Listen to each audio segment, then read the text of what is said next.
Hi everybody, welcome to week 5. Just a quick run through of what's going on this week. Just first of all, a quick reminder, when you get the email announcing that a new announcement's been posted, remember there are a couple of things you do immediately. First of all, you come here, you read the text announcement, and there's a video announcement, you watch that. Don't ignore the video announcements because I'll try to give you a quick walkthrough of where stuff is and deadlines for the week and everything. Then go over and look at the task sheet carefully. I was really disappointed. A number of the resumes and cover letters came in late and into the groups late, and so for some of the peer groups, not all of them, but for one or two of the peer groups, the activity was a little bit light, which made it hard for the people who did submit their work on time to get feedback and to give feedback before the deadline. So just a kind of a walkthrough of that quickly, and then I'll get into what's due for this week. Under course documents and task sheets, this is where you should always go when you get that new announcement, because the task sheets are what outline the work due for that week. Just to kind of show you where these deadlines are coming in.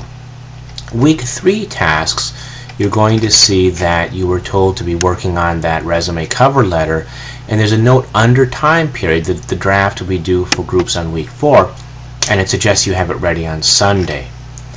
The week 4 task sheet then actually gets into the specific peer editing. Under time period here, and again this was open I believe Thursday or Friday the week before it was due, it said post your work by Monday. So were you following the week 3 task sheet, you should have really had your work ready by Sunday. I gave you an extra day because I asked you to do that reflection.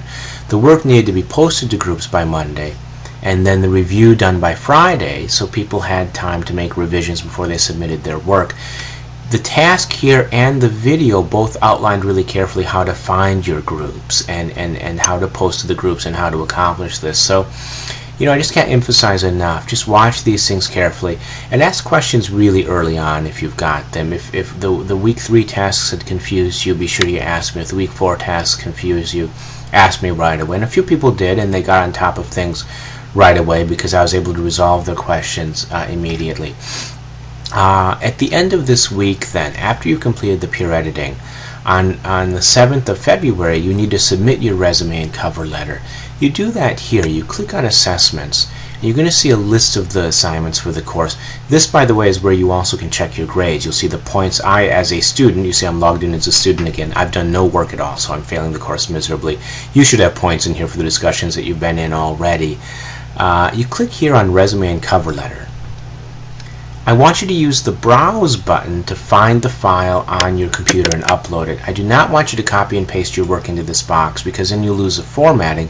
For letters, for resumes, for most technical documents, format's really, really important. So upload using the browse button.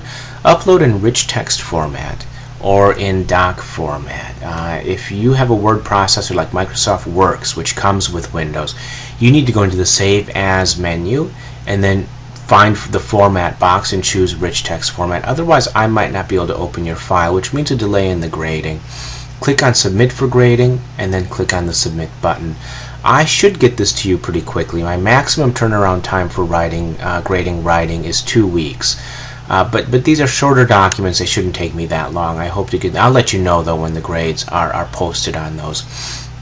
That's for the beginning of the week. Then that's Sunday the 7th. Your work for week 5 then will wrap up. Coming down to the week 5 task sheet, will wrap up the current unit. Remember, the first unit is focused on audience analysis and then applying what you learn about your audience to meeting their needs and having the effect on them you want to have. So in other words, like for the resume and cover letter, you had to decide not only what the job required by reading the job ad carefully, but also analyze the company if you could find out who had posted the job, think about the industry, think about all the things you can find out about what that audience is actually looking for, meet their informational needs by making sure your resume is clear, presents your job history, presents your education, and then also try to persuade them by highlighting the relevant skills in the resume and in the cover letter. These last 2 bits of writing, and you'll see them listed on your syllabus, 25 points each, are briefer documents. That's why you can write 2 in a single week, which also respond to scenarios which will require you to think carefully about your audience and carefully about what effect you want to have on them. How might they respond to your message, and then how do you try to get them to respond the way you'd like them to respond. Before you get writing, though, read chapter 16 and 17. This says 16 only, but in the task itself it mentions 17. In Lannon, these chapters talk about memos and letters.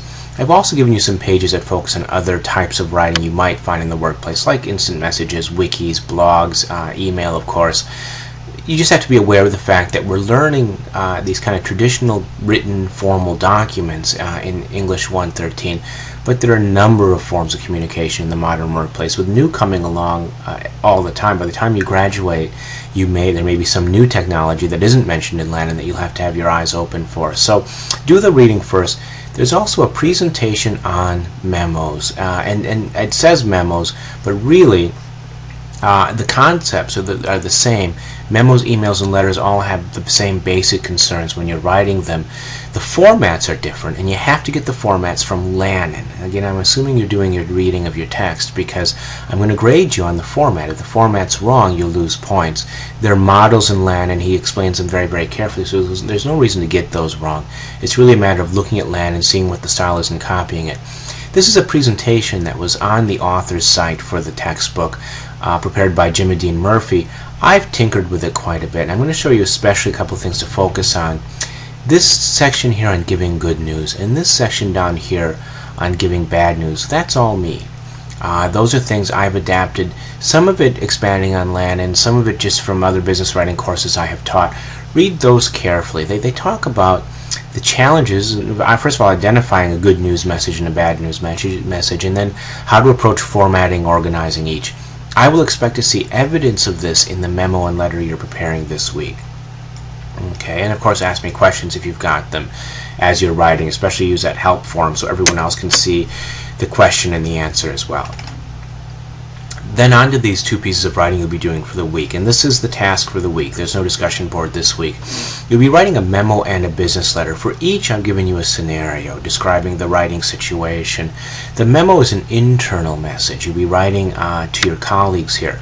If you click on this link here, it'll take you to a detailed description of the scenario.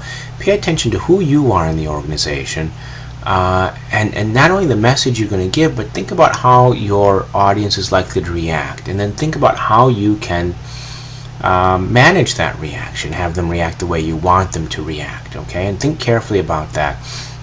The business letter is a document typically which goes outside the organization. If you get a letter from your boss, a formal letter, it's usually bad news, because typically memos are used inside organizations, letters are used to communicate outside of the organization. The scenario for the letter is here in the task sheet itself, and this tells you who you are.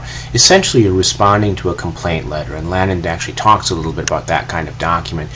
You're responding to a complaint letter. You've got to deal with an angry customer. You can actually read that complaint letter by clicking here. Here's a copy of Dave's letter. Click here in the task sheet. You'll actually get that letter. Once you've written your memo and letter, these are the links to which you want to post them. And again, it's going to take you to an assessment. You might have even seen these two assessments when I showed you where the resume and cover letter needed to be submitted. It'll take you to one of those assessments. And again, you've got to upload the document. If you copy and paste it into the box, you're going to lose the format. So upload them into the assessment directly, and then click on Submit for grading, and I'll be able to grade them. That is it. That is what's up for week 5. As always, once you've read this, if you have any questions at all, ask them quickly so that we have time to resolve them. I might have posted something that's unclear. I might need to tinker with something.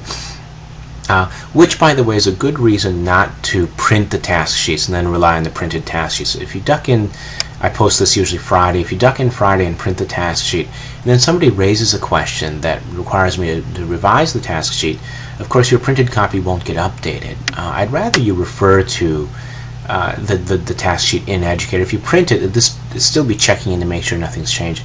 I will always send you an email when I do change something, but still. But duck in, take a look, ask me questions early in the week ideally, so you have time to get the work done after I've answered the questions. Hopefully everything's clear. Okay, so have a good week again, and as I've said a dozen times in the last 2 minutes, I'm here if you've got questions.